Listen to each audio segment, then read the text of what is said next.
제가 한 번 더 예를 들게요. 이건 2016년 기사에서 본 건데 보고 깜짝 놀랐어요. 임씨 할아버지. 임씨 이걸 할아버지. 보셔야 알아.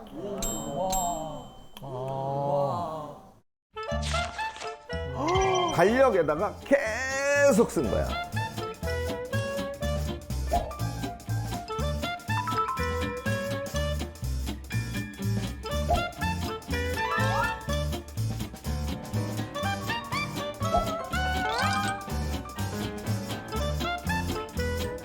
얘를요 몇십 년을 쓰셨어요.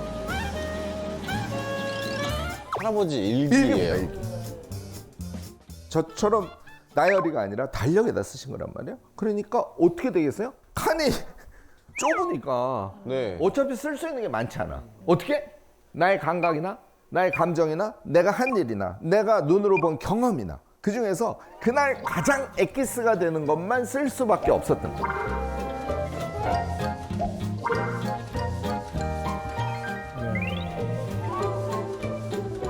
근데 저도 달력에 많이 메모를 해요. 달력에 메모하는 거 정말요? 되게 좋아해요.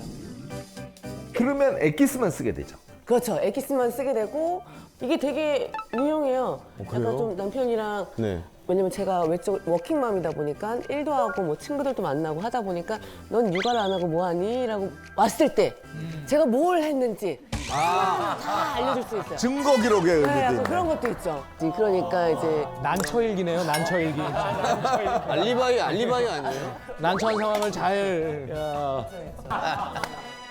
요 케이스는 어디까지 가냐면 동네 배추밭을 보통 밭대기로 사잖아요. 네. 그런데 배추값이 폭락해. 그러면 밭대기로 산 매매상은 계약한 적 없어 하고 이제 발뺌을 할 거 아닙니까? 그러면 그때 누구? 우리 임씨 할아버지. 이제 다 떠오르시죠.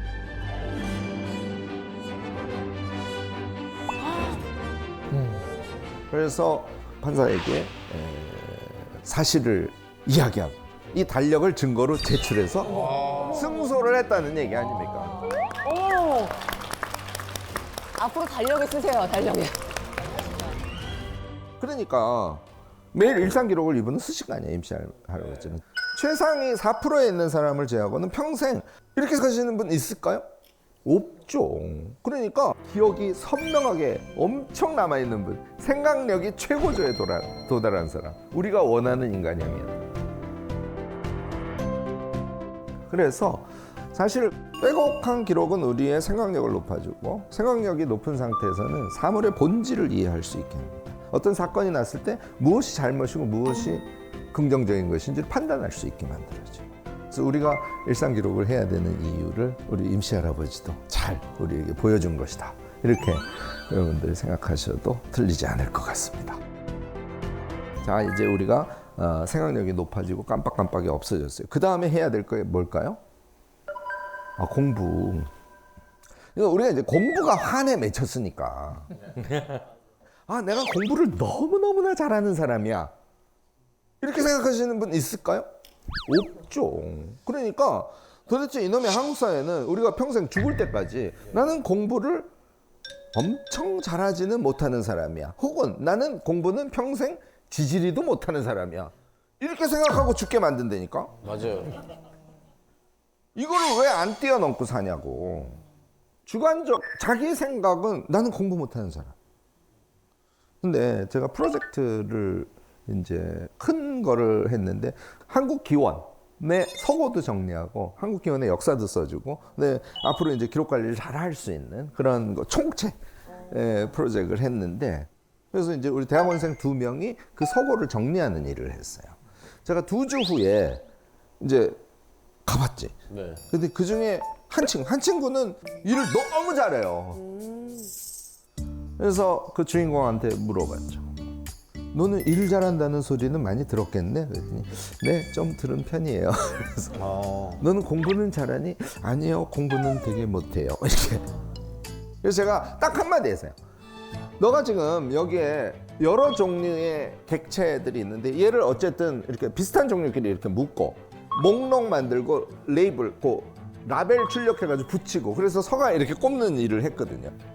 지금 한 너의 행위를 수업을 들을 때 현재 네가 한 요 행위를 연상하면서 들어볼래?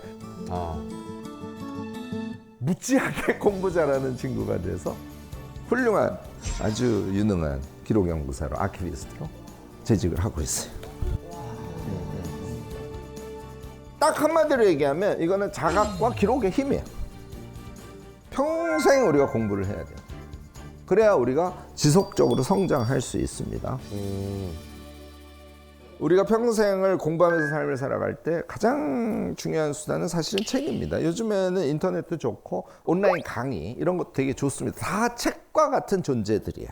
속성 같습니다. 매체가 다를 뿐이지.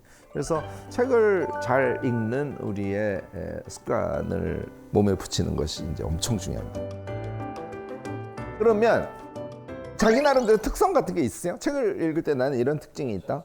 저는 정말 책을 가까이 하고 싶은데 약간 울렁증이 있을 정도로 부쩍 지나가면 자꾸 자고 있더라고요. 그래서 저는 책을 읽을 때 저한테 와닿는 문장이 있으면 저는 또 책을 되게 깨끗하게 보거든요. 어차피 2장밖에 안 보니까 안 접어요. 안 접고 이렇게 잘 메모도 안 써요. 두 손으로 찍어 놓는구나. 네, 찍어놔요. 저는 사진으로. 그리고 사진첩을 정리할 때마다 이 좋은 문구를 하나씩 더 보게 되더라고요. 그 정도. 저 같은 경우는 이제 뭐 주로 제일 많이 읽게 되는 게 희곡이나 대본으로 돼 있는 그렇죠. 걸 많이 읽는데 읽을 때 옆에다 뭐 꼭 적고 싶어지거든요. 이렇게 뭐 대사를 뭐 추가하고 싶거나 아니면 다른 단어로 바꾸고 싶거나 이 문맥에서 조금 더 좋은 표현이나 다른 아이디어가 있을 때 옆에다 꼭 이렇게 적으면서 보는 습관이 있어서 활자로 된 걸 꼭 봐야 그래서 배우들 대본이 까맣군요. 이게 많이 쓰게 돼요. 이렇게 뭐 더 좋은 대사 같은 거 이런 거 추가하고 싶은 거. 일단 용어 정의를 하면은 혜정 선생님은 소위 이미지 기억법이라는 네. 거고 지금 만석 선생님은 지금 말씀하신 게 되게 중요해요. 자기화 독서라고 해요. 그래서 엄청 중요한 작업을 하고 계신 거고. 자기화 독서. 저는 이제 목차를 이렇게 처음에 봐요. 그리고 제가 재밌는 거부터 읽어요. 1페이지부터 보지 않아요. 그래서 어떤 책은 뒤에만 보고 놔뒀다가 다시 끄집어내서 보는 경우도 있고, 그러니까 참모 자료 같은 느낌으로 생각을 해요. 그래서 목차도 제가 필요한 것만 보고 또 덮어놓고 또 시간 나면 그냥 또 앞에부터 한번 읽어보고 저는 약간 좀 중구난방으로 읽습니다. 지금 중구난방이라는 용어를 쓰셨는데 이 경우는 궁금증 독서라고 정말 기가 막힌 독서법을 쓰고 계시고요. 이런 독서법이 있습니까? 제가 용어를 붙였습니다. 방금 붙이신 거. 정말 좋은 독서법을 갖고 계신 거예요. 정말요? 제 선생님처럼 읽으셔야 되는 거. 이게 3장에 있는 내용이 궁금하네. 얘를 읽으면 얘를 읽는 것에 의해서 요 앞에 있는 것도 궁금하네. 이렇게 궁금증이 꼬리를 물고 가게 돼 있어요. 그렇게 있습니다. 자기가 궁금한 걸 봐야지. 책을 읽는 게 우리에게 강제가 아니잖아요. 네. 기쁨을 위해서, 지식의 확장을 위해서 읽는 거죠. 네, 맞아요. 맞아요. 그런데 책을 읽었어. 엄청 열심히. 딱 하루 지났는데 책의 제목과 저자의 이름조차 기억이 안 나죠. 안 난다. 네. 이거 우리 전 국민, 전 인류가 겪고 있는 어려움이잖아요. 진짜 인류가 풀어야 할 숙제입니다. 뭐 읽어야 하는 거는 알겠는데. 인지심리학자들이 기억을 이렇게 부릅니다. 인간의 기억은 무언가를 경험하고 난 뒤 자기의 이해와 평가를 저장해놓고 그걸 기억이라고 부른다. 네, 그러니까 저는 그래서 기억하기 위해서 제 평가를 한 줄을 꼭 적거든요. 네. 뭐 예를 들어서 제가 마이클 샌델의 정의란 무엇인가를 읽고 난 다음에 그 위에 이제 영화 평론가들처럼 한 줄 평을 적어요. 그러니까 그때그때마다 고민하란 얘기, 크크크, 뭐 이런 거. 저 되게 좋은 것 같습니다. 네네네. 그 다음에 뭐 뇌과학 책을 읽으면 그러니까 기술 개발은 뒤로 갈 수도 있다는 얘기, 허허허, 뭐 이렇게 이제 적어 놓으면 신기하게 또 읽었던 내용들이 다시 이렇게 흔들려서 다시 재구성되듯이 나오거든요. 항상 하나씩 붙여 놓습니다. 네네. 우리가 독서, 공부 등과 관련해서 체크해야 될 이슈들이 지금 다 나왔거든요. 특히 마지막에 김경일 교수 말씀하신 부분의 정말 핵심은 자기식으로 이해한 것의 엑기스가 내 이 속에 살아있으면 다른 기억들도 우리의 지식으로 들어올 수 있다. 뭐 이런 말씀을 해주신 거고요. 그래서 책을 읽을 때 명시화 기법을 쓰면 엄청 기억하거든요. 책 한 권을 여러분들 다 외워서 10분 만에 책을 쭉 설명할 수 있게 돼요. 너무너무 기대되죠. 오늘 그 기법을 완전히 익히실 거예요. 그런데 답은 너무 심플해요. 오늘부터 책을 읽으실 때 눈동자를 움직이면서 읽어보세요. 눈동자를? 자, 지금부터 왼쪽에서 쭉 눈동자를 움직이면서 읽는 거예요. 시작.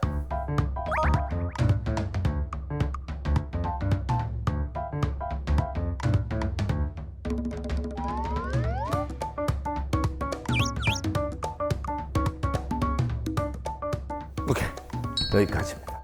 지금 어떠세요?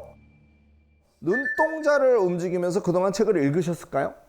아니요. 눈동자를 왼쪽 끝에서 오른쪽으로 움직여가면서 책을 읽으라 그랬잖아요. 그런데 눈이 이상하게 자연스럽게 안 가. 가다가 거꾸로 가기도 하고 살짝 위를 상향하기도 하고. 맞아요. 그런 거 느끼지 않아요? 이거는 눈동자가 독서에 최적화되어 있지 않다는 걸 의미합니다. 이거는 왜 그러냐면 원래 눈의 능력은 저는 사실 여기를 보고 있어도 여기가 보이거든요. 우리의 눈의 능력이 그렇거든. 대체로 책이 보통 글자가 쓰여진 것이 10cm 정도예요. 그러니까 거기에 익숙해진 우리는 책을 볼 때 통으로 봐요. 그러니까 초점이 안 맞겠지.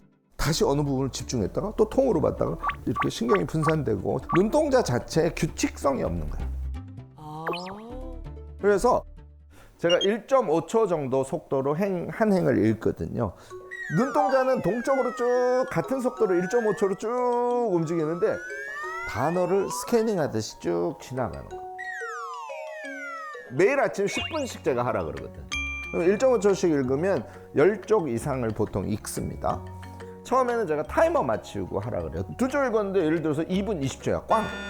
그렇게 하면 안 돼요.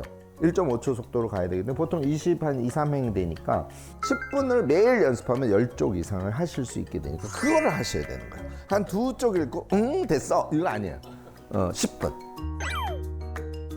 그리고 눈운동으로 읽는데 뜻이 안 들어온 부분은 거꾸로 가서 다시 보고 안 읽히면 거꾸로 가서 의미를 정확하게 파악하고 문단 단위로 이 문단에서 이런 얘기를 했네 이렇게 하면서 읽으시면 됩니다. 그래서 2달 연습을 하면 여러분들은 기가 막힌 독서로가 될 수 있어요. 우리 큰애 이름이 주영인데 책을 엄청 읽어놓으니까 수능 시험을 보는데 지문이 엄청 나오잖아요. 당연히 빠른 속도로 읽죠. 그러니까 맞출 가능성이 높을 거 아니에요. 우리 큰아이가 수능 볼 때 국어 시험이 되게 어려운 시기였습니다. 만점. 뉴스에서 저희가 봤던 그까지는 아니고 사실 근데 책을 읽으면서 공부 잘하는 학생이 될 수 있어요. 정말요? 제가 이걸 생각 독서법이라고 하는데요. 우리가 책을 읽을 때 생각 독서를 한다는 것은 이것을 의미합니다. 순간의 생각. 책을 읽으면서 순간 생각. 이런 내용이네? 그러면 쭉 읽으면 순간의 생각을 여러 번 할 거 아니에요. 얘를 쭉 읽는 거를 생각의 이음 이렇게 제가 그냥 쉽게 이름을 붙였습니다. 그러면 여러분들 책을 읽으면서 고개를 드세요 혹시? 책에 있다가요? 저는 이제 이해 안 될 때 한 번씩 드는 것 같긴 한데 이게 뭔 말이지라고. 사실 실제로 머리를 들라는 얘기는 아닐 수 있어요. 사람의 습성에 따라서 밑을 보고 그런 얘기구나 이럴 수도 있고 이렇게 해서 이럴 수도 있고 책을 보면서 그런 얘기구나 이렇게 할 수도 있죠. 근데 책을 읽은 것을 그냥 버리지 말고요. 순간순간 이런 내용이구나 하고 순간에 생각을 해주는 거. 그다음에 세 쪽 읽고 이런 얘기 저런 얘기 저런 얘기 저런 얘기 저런 얘기 이렇게 생각을 이어져요. 그러다가 스스로 맥락이라는 걸 이해하게 되고 그것에 의해서 생각력이 엄청 발전하고 제가 이제 이렇게 얘기를 하면 아이고 교수님 그 생각을 나도 해보려고 했는데요. 세 쪽 읽고 앞에 뭔 내용이었지? 다시 가서 봐야 되고 그래서 결국은 짜증나서 교수님 때문에 책을 더 못 읽게 됐어요. 이런 분들이 꼭 나와요. 그러니까 첫날은 요 앞에 페이지에 읽었던 게 기억이 안 나서 다시 보고 했네. 사흘을 했더니 똑같은 반복을 한 거예요. 근데 요번엔 앞에 페이지가 기억이 나네. 20일을 했더니 이제는 책을 최소한 10쪽 읽은 것은 생각의 이음으로 내가 이 얘기 되네. 이게 반복에 의해서 자신의 상태를 차이나게 만들어주는 과정이에요. 뭐 예를 들어서 교수를 오래 하면 50명이 앉아 있어도 단 한 명도 놓치지 않고 다 쳐다봐요. 대학에서 이제 강의를 하면 강의가 끝나면 난리가 나요. 와 끝났다 이러면서 와 끝났다 이러면서 그런데 거기 꼭 이상한 학생들이 있어요. 수업이 끝났어. 다 난리가 났어. 얘만 정 교수는 오늘 이 얘기를 하고 맞아 그 다음에 이 얘기하고 여기서 이 부분 되게 중요할 것 같아. 오케이. 그 다음에 하고 이제 같이 나와. 요 한 끗 차야. 요게 공부 잘하는 학생. 진짜 한 끗 차이네. 걔를 생각을 쭉 이어보는 거야. 첫 번째 수업에서는 이게 핵심, 저거 핵심. 이러면 그와 관련된 다른 자료들을 읽을 때도 너무 쉽게 읽히고요. 공부가 일단 재밌어집니다. 그래서 지금 말씀드린 게